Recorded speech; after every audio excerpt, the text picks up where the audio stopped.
All right, so this is going to be part two of the little series about Giselle, where I talk about how I raised, imprinted, and socialized her. So we're going to get right into it. So the first thing is picking up your bird and traveling home, whether you picked your bird up from a breeder or you pulled it from a nest. I like to use a black feed tub like this one. And I'm going to put it in the description a link to anything that I talk about, whether I got it off Amazon or got it from Mike's Falconry. So just look in the description down below, and anything that I happen to mention, I'll describe to you where I got it from. But I like to use one of these black rubber feed tubs, and I put a towel in it for the bird. This is the nest for the bird. And then I layer it with pine sticks, about finger size or so. And then on top of that, I put pine needles and branches. I do that for multiple reasons. This works with sharp-shinned hawks. It works with Cooper's hawks. It works with goshawks. I'm going to be talking specifically about what I did with Giselle, but I do this with all of my young imprinted falconry birds. This is how I raise all of them. And I really like this because all their dander will fall through the branches and the needles and hit the towel. Any slices or mutes will fall through if it happens to stay in the nest, if they don't get it outside. And any food that you're feeding them will also fall through and go to the bottom. And so cleanup of this system is really easy. So again, black rubber feed tub with a towel in it, pine branches, pine needles on top. Also, pine needles are known to have anti-asper properties to them. There's a little bit of research being done, but there's a lot of falconers out there that put pine needles in their giant hoods when they're traveling with their birds, or they use a coffee grinder and they grind up pine needles and they'll put that in a giant hood to sort of help stave off asper and treat it sort of like a nebulizer. So there's the potential for that. So I use pine needles in my nest boxes or my nest when I'm traveling with my birds. The other thing to consider is body temperature when you are traveling with the bird. At an early age, they can't really control their body temperature very well, not until they're around 2 weeks old, but it depends on if it's a Sharpie, a Cooper's hawk, a goshawk. Generally speaking, though, you're getting a young bird in the summer, so the bigger issue is keeping them cool, not so much keeping them warm. If you need to keep them warm, you put them in this nest. Inside of a box, you put a towel over it. Generally speaking, that's enough unless it's really cold. To keep them cool, I always take a spray bottle with me whenever I have a falconry bird with me. I always have a spray bottle with me. I like this one because it sprays when you pull the trigger and when you let go. It's just easy to get a lot more water on them quickly. I wouldn't drench a young bird that just has down, but you can spray their feet and you can kind of spray the area down to cool it down. Also, AC, don't put it directly on them. But if you're traveling home in the car, just turning on the AC and having it be ambient works well. And also a frozen water bottle is a good way to go. Times I put my birds outside. It's pretty hot. They're always in the shade though, always protected. But if it is a really hot day and I have them outside to take in what's going on out there, I'll put a frozen water bottle next to them so they can kind of cuddle up against it. You have to be careful with that though. You don't want them to get frostbite. Not that that should happen. You also don't want it to roll on top of them. So there's just things to consider when you're doing this.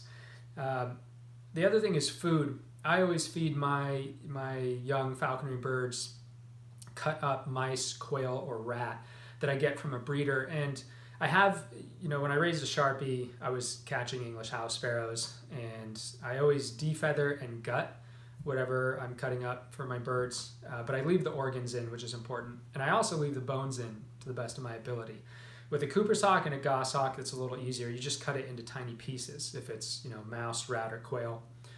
With a Sharpie, you're kind of mincing it. And it's important to do that because you can miss minerals that they need and they can get stargazer syndrome or there's a lot of other things they can get. So I always include bone and organ meat in with the food that I'm feeding them, and I pre-cut it up and I put it in Tupperware containers. I have a separate fridge outside so I don't have to mix it with my inside fridge, so that works well if you have roommates or significant others living with you. I also have an outdoor freezer, that way they don't see a bunch of animals and bags in my freezer inside. And I pre-cut up the food. In the way I feed, I'm feeding by hand, and so I always need food accessible. And I moisten it with the spray bottle that I always have with me, and then I also sprinkle it with Vitahawk, and that's something you can get at Mike's Falconry. And I do that so that way they're getting a good foundational diet as I'm raising them, because I want to make sure I don't miss anything. Then you get into actual feeding, and I decided to make Giselle a hard imprint. So that means I fed her almost every piece of food by hand with my fingers. I wanted to fully expose her and to fully imprint her because I felt like I would have more of an opportunity to use that to further training, using operant conditioning, pairing feed or food with whatever event or stimulus that I was trying to get her used to. So I thought it would give me more tools in my toolbox, and that's why I decided to not try to hide food from her, not try to put it in her nest and then uncover it with a towel from far away or sneak in there when it was dark. I just fed her multiple times a day with my hands, with my fingertips. And that was the method I decided to go with. And it ended up working out really well. I'm not suggesting that everyone do it. This is just what I did with Giselle. I never tried to hide the food. Sometimes they figure it out eventually, unless you're super sneaky. So I also made sure when it came to socializing that Giselle was taken everywhere with me as a chick. What I did for traveling with Giselle for socialization was I got a large clear plastic Rubbermaid container or plastic storage container. And I'd put her black rubber nest in there, inside this storage container. That way she was secure. And what I did was I put a light layer of cat litter on the bottom, so when she had mutes or slices that would fly out of her nest, they were captured in the plastic storage container and they would slide down to the bottom, and then it was easy to clean that up and keep it clean. And on top, I built a little lid that was made of just some 1x2s and some wire mesh. And then I bungee corded it on. And I did that so that way I could take her everywhere with me and not worry about someone's pets, someone's dog, someone's cat, or children being able to get to her when I took her out for socialization. And I did take her everywhere. I have a large family and I work on a large farm. There's a lot of employees here. There's a lot of activities. There was a lot of options and opportunities for me to take her and expose her to events. I took her to barbecues. I took her to birthday parties. I took her to family events. I took her to work with me on the farm. She had exposure in my office, exposure to the barn area where there's a lot of people and horses and activity. I had her sort of outside the barn in our parking lot area where there was a lot of equipment driving by frequently. We have bulldozers and tractors and excavators and trucks and electric carts and ATVs and motorcycles and that sort of thing, all driving around the farm. Cows and horses, dogs, people. It was a great opportunity to expose her. So I made sure every morning that I would load her up into the truck, take her to work with me. When it was really hot, I kept her in the office, but once she was old enough to kind of self-regulate her temperature a little bit and I wasn't super concerned about the heat outside, I would leave her outside in a large enclosed cage, but in her nest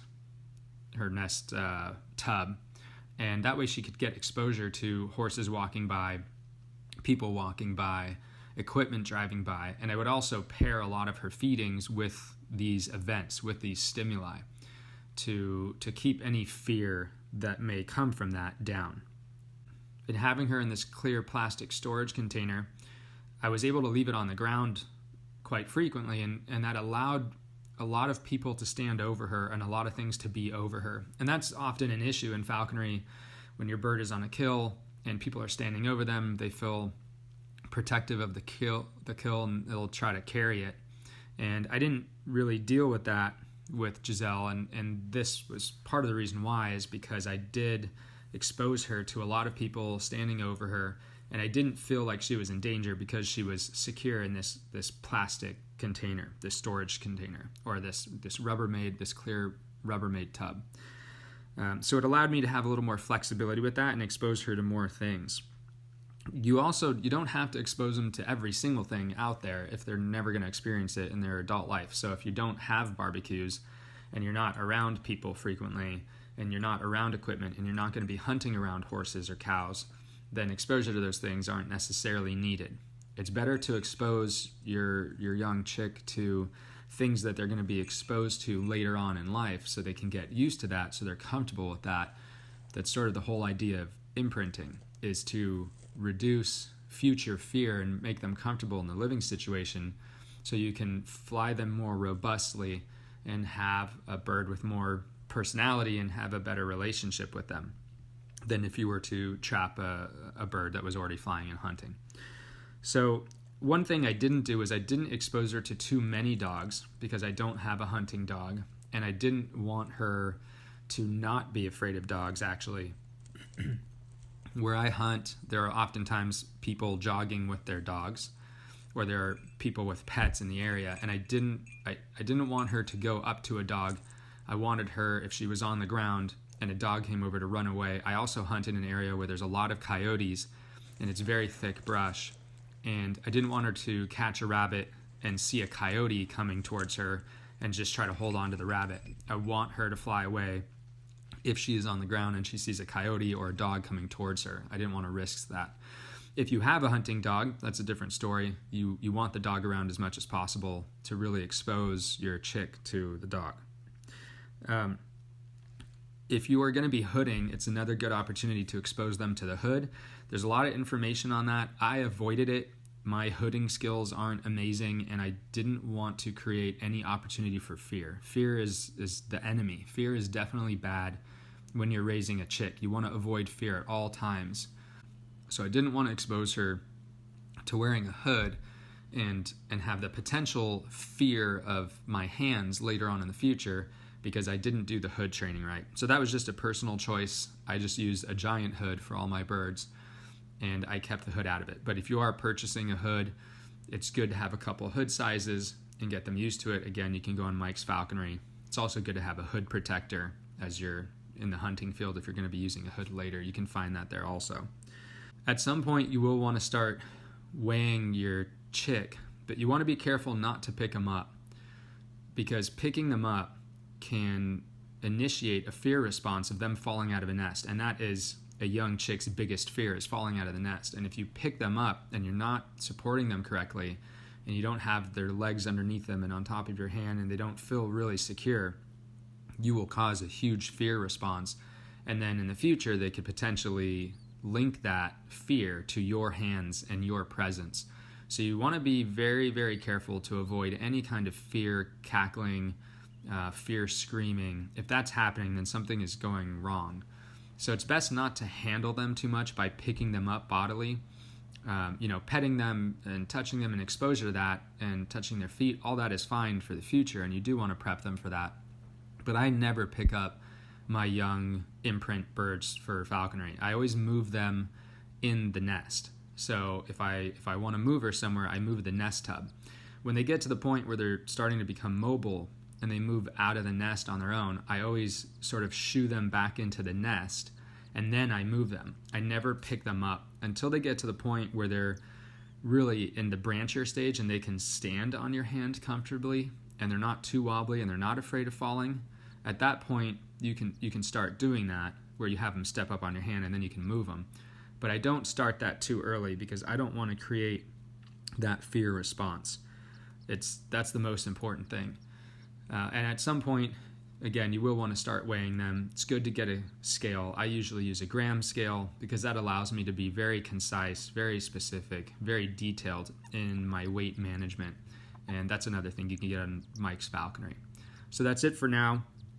And we will continue on in the next video talking about early training, and then eventually we'll get to hacking and then hunting and breeding.